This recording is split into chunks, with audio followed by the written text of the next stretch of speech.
దేవుని ప్రేమ అడ్డు పెట్టుకొని పాపం చేస్తున్నారండి. ఉగ్రత తప్పించుకోలేరు మీరు. జారత్వానికి దూరంగా పారిపోమని వాక్యం ఉన్నది. పరిశుద్ధమైన ప్రేమనే పరలోకం చేరుస్తుంది. బయటికి తెలియదు కానీ ఎంతమంది మోసపోతున్నారంటే ప్రేమ పేరు మీద కుమిలి కుమిలి కుమిలి కృషించిపోతున్నారు. దేవుడు నిర్ణయించని వివాహము, దేవుడు నిర్ణయించని సంబంధము అతన్ని ఊహలో పెట్టుకొని ఊహించుకోవడం పాపమే. దేవుడు నీకు నిజంగానే వివాహ బంధాన్ని ఏర్పరచాలంటే నీకు ప్రార్థనలో తెలియజేస్తాడు, వాక్యం నుంచి తెలియజేస్తాడు.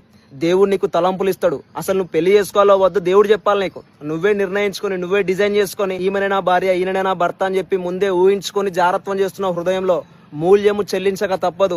దేవుడు రాకడ చాలా సమీపంగా ఉన్నది. ఈ లోక సంబంధమైన ప్రేమ కన్నా పర సంబంధమైన ప్రేమ చాలా ప్రాముఖ్యమైనది. దయచేసి చెప్తున్నా, పాపము చాలా భయంకరమైనది.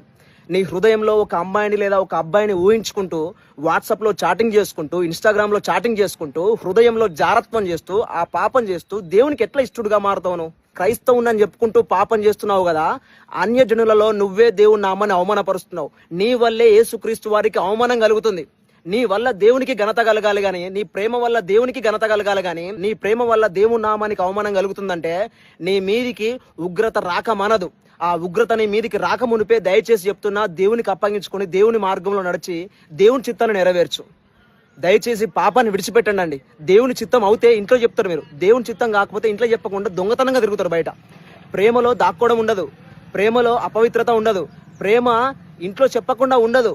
ఈరోజు ఇంట్లో చెప్పకుండా చాటింగ్ చేస్తూ, బయట తిరుగుతూ, ఎప్పటికీ ఫోన్లో మాట్లాడుతూ, రాత్రంతా దేవునితో గడపాల్సిన నీవు రాత్రంతా ఫోన్లో మాట్లాడుతూ జారత్వం చేస్తున్నావు.